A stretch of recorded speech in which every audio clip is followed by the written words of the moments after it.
Et yo guys, j'espère que vous allez bien. Bienvenue à toutes et à tous dans Focus, le podcast d'amélioration mentale et physique présenté par Noah Raff. J'espère que vous allez bien les amis. Et aujourd'hui les amis, c'est un épisode un petit peu particulier et vous allez tout de suite le découvrir pourquoi.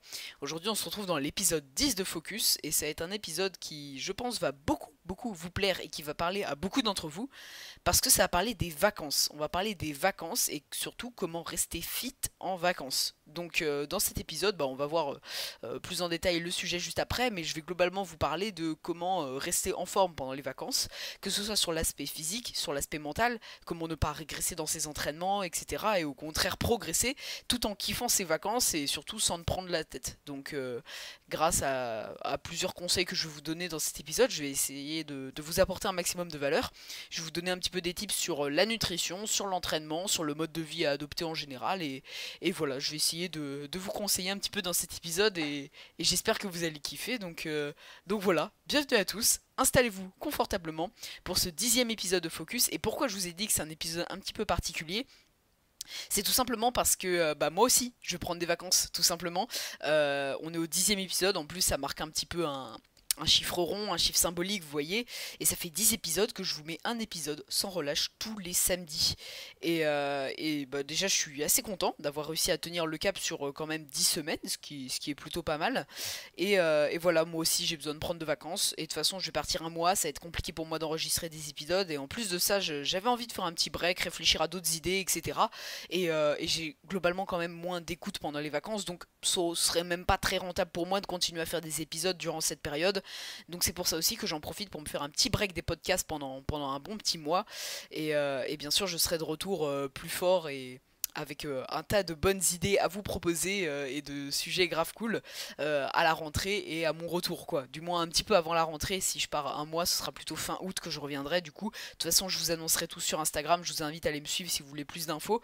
Et pour le coup, si ça vous intéresse, le partage de mes vacances et de mes entraînements en vacances, parce que on va en parler clairement aujourd'hui, et sur Instagram, vous avez tout. Vous avez toutes les news, toutes les infos, et je parle pas mal du podcast, donc je vous invite à me rejoindre là-bas. Vous avez ça dans la description de cet épisode et de tous les épisodes d'ailleurs. Voilà, petit instant disclaimer vacances posées. Voilà, je voulais juste un petit peu vous avertir que vous soyez pas dans le flou parce que je sais que vous êtes beaucoup d'habitués à attendre l'épisode du samedi matin, donc c'est pour ça que je voulais vous le dire en début d'épisode. Donc sans plus tarder, comme d'habitude, on se fait le petit plan de l'épisode et puis on va attaquer. Voilà, je pense que vous êtes habitués maintenant. Mais juste avant, je voulais encore une fois vous remercier pour vos retours. Vous avez commencé, comme je vous l'ai demandé dans le dernier épisode, à me refaire un petit peu des retours sur les épisodes parce que ça avait un petit peu diminué ces temps-ci. Et je vous en suis énormément reconnaissant.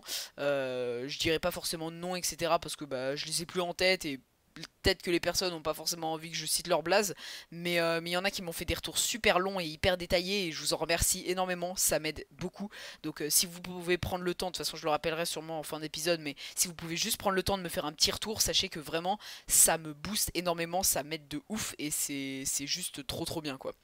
Donc, on va attaquer l'épisode 10 de Focus, dernier épisode avant les vacances. Ça me fait une petite émotion en même temps, mais je suis content parce que je mets en plus un sujet qui est un peu en rapport avant la pause que je fais. Enfin, ouais, vas-y, je sais pas formuler mes phrases, mais vous avez, vous avez, vous avez très bien compris, je pense. Restez fit en vacances. C'est parti, tout simplement. Alors, je vous fais le petit plan et on attaque. Donc, tout d'abord, on va parler un petit peu de l'aspect entraînement pendant les vacances, comment vous pouvez continuer à vous entraîner si vous êtes en salle de sport, comment vous pouvez malgré tout au poids du corps continuer à faire vos séances, comment vous pouvez essayer de pas trop régresser, etc. Les différentes solutions que vous avez, etc. Ensuite on va parler de l'aspect nutrition avec différentes méthodes, différentes petites astuces qui peuvent vous permettre, parce que souvent voilà quand on est en vacances on a envie de profiter, on fait des restaurants, on fait des petits excès, etc. Et c'est tout à fait normal, faut surtout pas essayer de gâcher ses vacances non plus, faut quand même kiffer, mais on va voir justement des petites méthodes qui peuvent vous permettre d'optimiser votre nutrition pour, sur l'aspect physique, pas prendre de poids ou ne pas en perdre non plus d'ailleurs, et voilà, et pour continuer à kiffer au maximum, d'avoir toujours ses apports, etc. Et en même temps se faire plaisir en vacances parce que c'est clairement le but. Ensuite, on va voir des petites astuces bonus qui peuvent également vous aider au niveau de la nutrition, mais qui sont pas vraiment reliées à vos repas. Donc par exemple les activités que vous pouvez éventuellement faire en plus de vos séances pendant les vacances, etc. Et on va finir par une petite conclusion. Comme d'habitude, on va un petit peu résumer toute la valeur que je vous aurai, j'espère, apportée durant cet épisode et faire un petit plan de fin où on va résumer tout ce qu'on a dit durant l'épisode. Voilà. Juste avant de commencer, comme d'hab, le petit rappel, n'hésitez pas à faire des choses en même temps que ce podcast qui vous demande pas trop de charge mentale, comme je dis toujours les mêmes exemples, en fait ça me fait trop rire, mais c'est tout bête. Mais si vous faites votre petite marche avec votre chien, promenez votre chien, hop, petit podcast. Si vous faites votre vaisselle, si vous rangez votre chambre, faire du rangement dans votre maison, dans votre appart, je sais pas, c'est toujours bien, comme ça vous êtes productif, vous faites deux trucs en même temps. Le temps il est limité, j'ai pas besoin de vous le rappeler, on vit pas éternellement sur Terre, et si vous pouvez vraiment l'optimiser au maximum, moi de mon côté j'essaie de vous apporter de la valeur avec de l'audio, et en même temps si vous pouvez gagner du temps à ranger ou à optimiser des trucs dans votre vie en même temps que ce podcast, bah c'est double bénéf, vous gagnez vraiment du temps, et voilà, ça c'est vraiment le but également de ce podcast. Sur ce les amis, on est parti, on perd pas plus de temps, let's go. Alors, ça va être un peu freestyle, mais c'est comme ça que j'aime bien faire mes podcasts comme d'habitude, donc voilà, il y a des sujets qui vont me venir en plus, et de toute façon c'est comme ça que je marche, je pense que vous êtes habitués maintenant, et c'est que du kiff. Alors, l'aspect entraînement. L'aspect entraînement, je pense que c'est vraiment l'aspect le plus important. C'est-à-dire que si vous aviez un choix à faire entre prioriser l'aspect nutrition en vacances et l'aspect entraînement en vacances, je vous recommande vraiment l'aspect entraînement. Pourquoi ? Bah déjà le premier point qui est tout bête, c'est que si vous continuez de vous entraîner, même si votre fréquence d'entraînement elle diminue par rapport à quand vous êtes chez vous ou quoi que ce soit, et bah au moins vous allez essayer de maintenir votre niveau, d'accord? Même si vous allez essayer de pas forcément... Enfin, c'est toujours mieux de progresser, je suis totalement d'accord, c'est vraiment ce qu'il faut essayer de viser, mais si vous arrivez à garder votre fréquence d'entraînement habituelle, c'est top. Voilà, parce que après, ouais, voilà, si vous partez avec votre famille ou quoi, faut aussi s'organiser, faut profiter de ses proches, tout ça. Mais si vous pouvez essayer de ne serait-ce que maintenir votre niveau, c'est déjà très très bien. Parce que vous n'allez pas régresser, et quand vous allez rentrer de vacances, vous allez repartir là où vous étiez, plus fort que jamais. Et vous allez être sur un bon chemin pour continuer votre progression. Donc le but, c'est au minimum du minimum garder votre niveau en fait, et au mieux essayer de se surpasser toujours et d'augmenter ses perfs. Donc comme je vous l'ai dit, c'est pas grave du tout si pendant les vacances votre volume d'entraînement il diminue un peu, mais le principal c'est de toujours garder une fréquence d'entraînement adaptée. Qu'est-ce que j'appelle une fréquence d'entraînement adaptée? C'est partons du principe que vous êtes un athlète de street workout, c'est-à-dire que que vous faites pas les jambes du coup et que vous faites que le haut du corps, et bah le but ça va être au moins de garder un entraînement tous les 1-2 jours. Donc pour garder voilà une fréquence d'entraînement assez adaptée pour les muscles, pour ne serait-ce conserver sa masse musculaire, et surtout garder un rythme d'entraînement adapté pour conserver ses perfs. Donc si vous avez du temps à consacrer à ces entraînements, je prends un exemple tout bête. Vous pouvez vous entraîner que tous les 2 jours, mais vous avez quand même pas mal de temps pour vous entraîner. Je vous recommande de faire des séances où vous allez essayer de caser un maximum de volume. Qu'est-ce que j'appelle du volume? C'est-à-dire beaucoup de séries avec beaucoup de répétitions, de préférence au poids du corps du coup, et pas forcément en lesté ou avec du lest léger, mais je doute que vous emmeniez honnêtement du lest en vacances, à part si vous allez dans une salle de sport.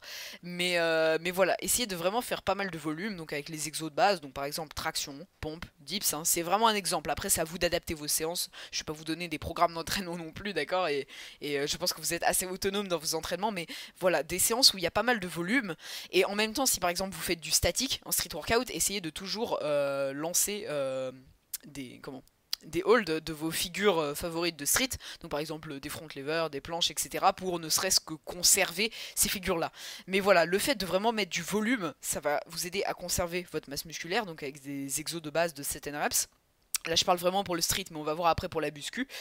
Et si vous faites du statique aussi du coup, essayez de voilà faire pas mal de séries de skills pour conserver au maximum vos compétences acquises en street quoi, tout simplement. Donc ça c'est vraiment pour la partie street, pour essayer de maintenir et bien sûr essayer de progresser, hein, essayer de faire pas mal de répétitions, tout ça. Et si vous avez accès par exemple à une salle de sport et que vous pouvez du coup faire du lesté, et que avant dans vos entraînements vous aviez une petite programmation avec votre poids de noté et que vous augmentiez chaque semaine, etc., et bah du coup pourquoi pas continuer sur cette voie là, continuer sur cette lancée et continuer de progresser dans vos entraînements. Ça peut être aussi très intéressant. Moi je sais que là par contre Je vais partir 3 semaines, vous voyez, j'aurai accès à des parcs de street, je vais emmener ma paire d'anneaux, donc je pourrai toujours faire des tractions, des dips aux anneaux, etc., des pompes. Mais clairement, dans mes entraînements, je fais du statique, donc au niveau du statique, pareil, je pourrais continuer à progresser. Mais par exemple, sur le set and reps, je travaillais en lesté. Je sais que je vais pas forcément pouvoir progresser en lesté parce que je vais pas emmener mon lest avec moi. Mais au moins, je vais pouvoir ne pas régresser en faisant beaucoup de volume, beaucoup de répétitions. Et une fois rentré de vacances, je vais repartir sur le chemin habituel de mes entraînements en remettant les mêmes charges, voir si j'ai peut-être régressé, mettre un tout petit peu plus léger, mais en tout cas voilà, le but c'est de continuer toujours à faire pump, à faire fonctionner un petit peu les muscles et à ne pas régresser, voilà. Donc ça c'était un petit peu ma vision. Après pour la musculation ça va fonctionner globalement pareil, ça dépend vraiment du format que vous utilisiez, si vous faisiez du full body, du split, du push-pull leg, etc. Mais le but ça va être d'essayer de garder globalement le même format que vous aviez avant, mais par exemple imaginons, vous étiez quelqu'un qui s'entraînait 6 fois par semaine avec du push-pull leg, donc vous faisiez push, donc séance avec tous des mouvements de poussée. D'ailleurs, si je vous invite à écouter mes autres podcasts sur les sujets de l'entraînement si vous comprenez pas trop ces formats d'entraînement. J'ai globalement tout détaillé là-dedans. Surtout dans celui de l'entraînement polyvalent, je crois, il me semble. Mais voilà, je vous invite à aller écouter ça en tout cas si vous voulez en savoir plus un petit peu sur les formats d'entraînement, tout ça. Mais imaginons, pardon, désolé, je sais pas pourquoi j'arrive pas à formuler mes phrases correctement aujourd'hui, c'est pas grave. Mais imaginons vous étiez quelqu'un qui travaillait en push-pull leg, donc c'est-à-dire une séance push, donc avec des mouvements de poussée, donc par exemple des pompes, du développé couché, des dips, une séance pull avec des mouvements de tirée, par exemple des tractions, du tirage horizontal, des choses comme ça, et une séance legs où c'était les jambes, donc avec des squats, du hip thrust, du soulevé de terre. Voilà, c'est que des exemples comme ça. Et si vous partez en vacances et que vous pouvez mettre moins de séances, et pourquoi pas passer temporairement pendant vos vacances sur des séances full body, c'est-à-dire où vous faites tous les groupes musculaires dans une seule séance. Et pourquoi pas passer du coup de 6 entraînements par semaine à 3 par semaine, mais des gros entraînements full body avec beaucoup de volume qui vont vous permettre quand même malgré tout de conserver vos performances et de travailler tous les groupes musculaires. Donc voilà, ça pour l'aspect entraînement. C'est quelque chose que vous adaptez en fonction de vos préférences, etc. Mais j'espère en tout cas vous avoir donné des petits exemples. Et à vous après, avec votre programmation, avec vos objectifs et avec vos entraînements habituels, d'adapter ce que vous préférez. Mais voilà, si je peux vous donner mon exemple, moi je travaillais du coup en statique avec à la fois des séances front, à la fois des séances planches. Donc j'alternais en fait push-pull, plus une séance de renfo où je faisais du street lifting. Du coup cette séance de renfo, je vais en gros l'annuler, mais je vais juste alterner planche et front avec peut-être une séance de cardio dans la semaine aussi, mais alterner planche et front, mais à la fin de mes séances en mettant beaucoup de volume sur du set and reps. Donc par exemple si c'était une séance front, mettre du gros volume sur des tractions au poids du corps, et si c'était des séances plutôt planches, mettre du gros volume sur des dips aux anneaux par exemple, ou des dips bars si j'ai l'occasion d'avoir accès à un parc de street workout. Mais voilà, c'est vraiment pour vous montrer que c'est à vous en fait d'adapter en fonction de vos objectifs et de votre programmation, mais que clairement tout est possible, d'accord ? Maintenant, on va attaquer l'aspect nutrition, les amis. Alors, au niveau de l'aspect nutrition, comme je vous l'ai dit précédemment, pendant les vacances, on se fait plaisir. Pendant les vacances, on aime bien, voilà, essayer un petit peu d'aller au resto, tout ça, avec sa famille, avec ses proches, avec ses amis, tout ça. Et c'est tout à fait normal, hein, faut continuer à garder ces petits kiffs-là, mais on va voir qu'il y a des stratégies, quand même, pour vous permettre, et oui, de malgré, même si, imaginons, vous faites un resto tous les soirs, ok, pendant les vacances, c'est tout à fait possible, hein. On va voir que malgré tout, il y a des strates pour que ces restos-là, ils passent clairement sans que vous preniez un seul petit gramme, ok. Et ces stratégies-là, on va voir qu'il y en a plusieurs, vous allez les adapter en fonction de vos besoins, en fonction de vos préférences, et let's go, on perd pas plus de temps. La première stratégie, qui est je pense la plus connue, la plus facile à appliquer, et qui plaira au plus grand nombre, c'est le jeûne intermittent. Alors le jeûne intermittent, si vous ne savez pas ce que c'est, même si ça commence vraiment à être popularisé, c'est tout simplement que vous allez retirer un repas dans votre journée. Le plus commun du jeûne intermittent, c'est faire le jeûne le matin, c'est-à-dire que vous ne prenez pas de petit-déj le matin. Et alors, je peux totalement comprendre que pour certaines personnes, c'est compliqué de ne pas prendre de petit-déj le matin, parce que moi je suis totalement dans ce cas-là. Moi, je vous le dis, je suis incapable de ne pas prendre de petit-déj le matin, parce que sinon je me sens pas bien. Et j'ai parfois des vomissements, des choses comme ça. Et si j'ingère rien le matin, c'est très compliqué pour moi, même au niveau de la concentration, etc. Ce que vous pouvez faire, ce que je peux vous conseiller, si le jeûne intermittent le matin, ça vous convient pas forcément, il y a deux solutions. Soit vous mangez un petit truc le matin, mais vraiment très léger. Par exemple, moi, je sais que ce que j'ai fait quand j'ai appliqué cette stratégie il y a pas très très longtemps, c'était juste un shaker de whey le matin. C'est-à-dire juste je me faisais un petit shaker, donc avec un peu de lait et une scoop de whey et c'est tout. Et éventuellement un fruit, mais moi dans mon cas là, je prenais juste un shaker de whey et c'est tout. Ça fait quoi? Un shaker comme ça fait 150 calories, ok, c'est rien du tout comparé à un petit déj classique qui était plutôt dans les 500 calories pour ma part. Et bah pourtant ça va avoir déjà un énorme impact, ok. Et ça c'est la première solution si voilà, vous voulez garder un petit déj, tout ça. Si vous êtes plus déter et que vous voulez quand même faire un vrai jeûne intermittent, vous pouvez prendre un petit déj le matin, un petit déj, un bon petit déj, avec des aliments sains, hein, bien évidemment, faut le rappeler, hein, pas des Kellogg's de merde, hein, ok. Vraiment des aliments adaptés qui vont vous caler avec des bons glucides complexes, avec voilà des bonnes sources de graisse, avec une bonne source de protéines qui va bien vous caler également. Désolé, j'ai tapé dans ma main, c'est ça qui qui vous a peut-être pété les oreilles. Mais voilà, avec une bonne source de protéines qui va vous caler, parce qu'il faut savoir que les protéines ça cale beaucoup, donc et également favoriser ça, mais ça on va y revenir un petit peu après. Un bon petit déj et pourquoi pas faire votre jeûne intermittent plutôt le midi, c'est à dire que moi aussi ça je l'ai testé et pour moi qui par exemple ne peut pas ne pas prendre de petit déj le matin, et bah ça c'est une strat qui pour le coup a été beaucoup plus facile pour moi, c'est à dire vous prenez un bon petit déj le matin, pas de repas le midi et un repas correct le soir sans trop d'abuser. Donc imaginons, ça peut totalement s'appliquer à votre modèle, vous prenez un bon petit déj à votre maison de vacances, donc avec des courses que vous avez fait au préalable par vous-même, vous mangez pas forcément le midi parce que bah voilà, vous êtes dans le rythme des vacances, vous pensez pas trop à manger, vous êtes dans les activités, etc. Et le soir vous faites plaisir avec un bon petit resto sans trop déconner non plus, hein, bien évidemment c'est pas le but c'est pas de se goinfrer, etc. C'est juste voilà, de se faire kiffer raisonnablement, en manger à sa faim et avec un petit resto le soir. Donc jeûne intermittent, ça peut être une très bonne solution. Et si vous ne voulez pas forcément faire jeûne intermittent, en tout cas beaucoup réduire les calories au petit-déj parce que comme moi je l'ai fait avec peut-être juste un shaker, ou peut-être que pour vous ce sera peut-être un petit bol de fromage blanc avec un fruit. Vous voyez, c'est tout bête, mais vraiment diminuer les calories au petit-déj, ça peut, je pense, beaucoup vous aider. Voilà, donc ça c'était la première strat que je pouvais vous donner. La deuxième strat, ça va être d'optimiser le volume alimentaire. Qu'est-ce que ça veut dire? Le volume alimentaire, ça va tout simplement être favoriser des aliments qui vont être faibles en calories et plutôt gros en volume. Enfin, c'est pas clair, mais en gros, je vais vous donner un exemple tout bête d'aliments très bien optimisés pour le volume alimentaire, c'est les fruits et les légumes. Les fruits et les légumes, ça prend beaucoup de place dans l'estomac, c'est très pauvre en calories et ça va vous caler très rapidement. Et en fait le but ça va être vraiment de favoriser les aliments au volume alimentaire parce que comme je vous l'ai dit pour la stratégie du petit déjeuner, de beaucoup diminuer les cales au petit déjeuner, mais ça peut également s'appliquer aux autres repas. Un exemple tout bête, un petit déjeuner riche en protéines avec beaucoup de fruits ou de légumes, hein, vous pouvez très bien manger salé au petit-déj, hein, rien ne vous en empêche, et bah ça va être clairement optimisé pour le volume alimentaire. Parce que les protéines, ça cale énormément, plus si à ça vous ajoutez une grande quantité de fruits ou une grande quantité de légumes, un peu au détriment des féculents, je dis pas de réduire les féculents, mais juste un petit peu au détriment des féculents, par exemple des pâtes, du pain ou des choses comme ça, du riz, et bah vous allez voir que vos repas, ils vont être globalement pauvres en calories, ils vont très rapidement vous caler, et ça veut pas dire que gustativement ils sont dégueulasses, parce que vous pouvez vous faire des trucs très sympa. D'ailleurs, si vous me suivez sur Instagram, globalement, j'essaie de vous partager des recettes un petit peu healthy, tout ça, des petits plats que je mange au cours de la journée, tout ça.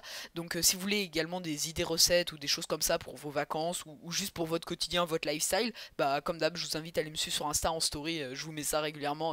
Moi, ça me fait kiffer et vous, ça vous ajoute également de la valeur et des idées. Et ça, c'est grave cool, c'est donnant. Mais en tout cas, voilà, fruits, légumes et protéines, parce que en plus de bien vous caler les protéines, ça va évidemment jouer un grand rôle pour conserver votre masse musculaire pendant les vacances, parce que voilà, quand on va au resto, ça dépend ce que vous prenez, mais des fois vous avez peut-être pas forcément un apport de protéines et vous avez peut-être pas forcément envie de vous casser la tête à calculer ça, ce que je comprends totalement.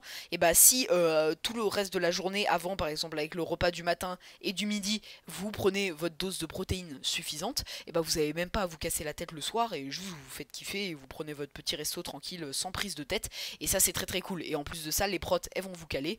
Combler à ça avec des fruits, des légumes. Au-delà de juste vous caler, ça va également vous apporter toutes les vitamines nécessaires, toutes les fibres, etc. Donc bref, vous allez vraiment en fait compenser votre petit resto du soir, votre petit kiff des vacances, par une nutrition globalement clean, saine, et quand même plutôt pas mal tout au cours de la journée avec, comme je vous l'ai dit plein de fois, des fruits, des légumes et des protéines. Donc voilà, ça c'est également les petites strates à adopter éventuellement. Ensuite, on va finir par la dernière partie de ce podcast qui est les petits bonus que je peux vous donner qui vont vous aider par rapport à la nutrition, etc. Les bonus que je peux vous donner, c'est tout simplement le NEAT. Alors, qu'est-ce que c'est le NEAT? NEAT, c'est les initiales en anglais de Non-Exercise Activity, je sais plus quoi. J'ai plus trop les initiales en tête, mais bref, si vous écoutez par exemple le podcast Rise de LGD Coaching, c'est un podcast que je vous recommande énormément. Il explique plusieurs fois ce que c'est le NEAT, mais en gros, c'est tout simplement les calories que vous allez dépenser au cours de la journée qui ne sont pas liées à votre activité physique habituelle. Par exemple, marcher, c'est tout bête, marcher, mais ça constitue votre NEAT. Et souvent, en vacances, on marche beaucoup plus que dans la vie de tous les jours, hein. On fait des balades, voilà, on se promène dans le centre-ville, etc. Et ça, c'est des points très très forts pour vos vacances, parce qu'en fait vous allez brûler des calories sans trop vous en rendre compte. Par exemple, des journées de vacances, on peut facilement atteindre les 10 000 pas par jour, et 10 000 pas par jour, ça fait mine de rien une dépense de 400 calories, ce qui est pas du tout négligeable. Donc vous voyez que le NEAT, c'est quelque chose absolument pas à négliger. Donc si par exemple vous avez le choix pendant les vacances, entre faire une activité où vous restez assis ou quoi que ce soit, ou aller faire une petite balade en fin de journée au bord de mer ou des choses comme ça, et bah franchement, foncez sur l'occasion, n'hésitez surtout pas, parce que ce NEAT, ça va également vous servir à compenser éventuellement les petits surplus caloriques que vous pouvez faire pendant les vacances. Donc voilà, le NEAT, vraiment truc très important.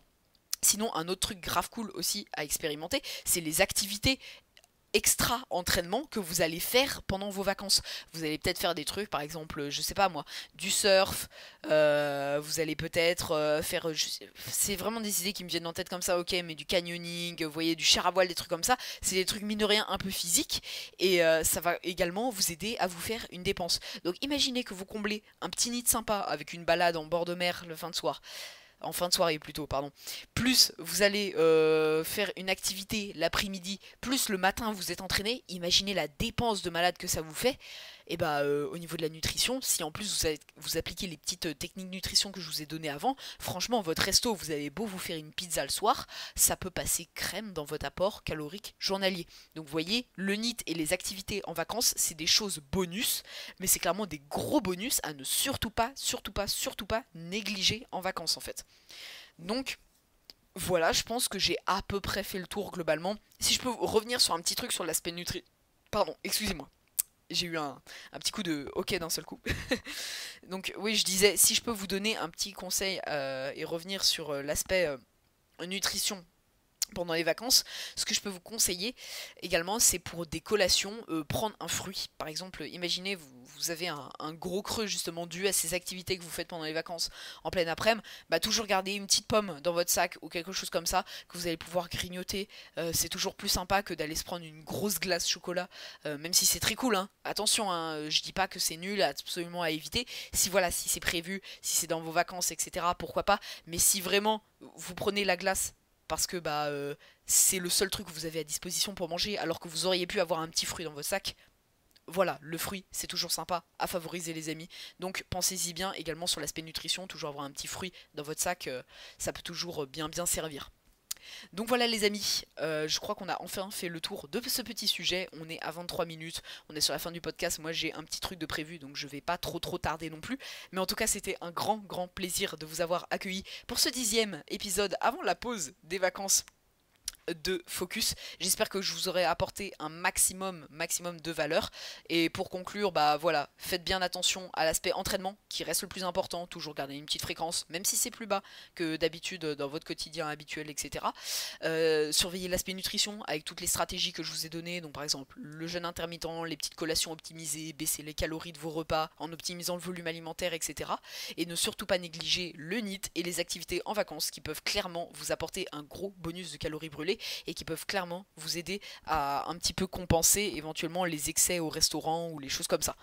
Et pour finir avec le petit mot de fin, c'est les vacances, pas de prise de tête, on se calme, ok, et on essaie quand même malgré tout de profiter au maximum, même en gardant un mode de vie sain, on essaie voilà d'optimiser un mode de vie sain et tout, mais le principal c'est surtout de s'éclater, de s'amuser.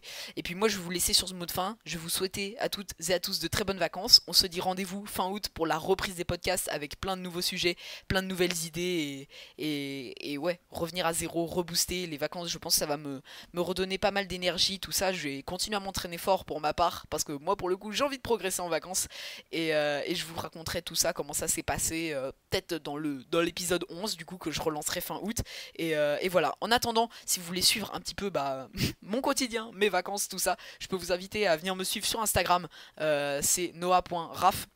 Et également sur YouTube, alors là pour le coup, je vais pas faire de vidéos pendant mes vacances, tout ça, je risque de reprendre YouTube à la rentrée parce que je sais qu'il y en a qui me l'ont demandé sur Instagram, etc. Mais sur YouTube, vous avez déjà pas mal de vidéos que vous pouvez aller voir, donc c'est Noah-du-6 Street Workout. De toute façon, vous avez tout ça dans la description du podcast si vous voulez aller checker. Et puis voilà, un petit retour comme d'habitude sur Instagram, ça fait grave plaisir, et un petit 5 étoiles si vous m'écoutez sur Apple Podcast. Vraiment, je sais que je le rabâche, etc. Mais ça aide énormément. Et je peux que vous demander de faire ça, et merci à tous ceux qui le feront. Sur ce, les amis, je vous souhaite une bonne vacance, je vous souhaite une très bonne journée. Je sais pas à quelle heure vous écoutez ça, mais normalement si vous l'écoutez le samedi matin, je vous souhaite une très bonne journée. Et puis voilà, moi je vous laisse, je pars un mois, et puis enjoy. Rendez-vous sur Instagram du coup, c'était Noah. Ciao tout le monde, allez bye bye.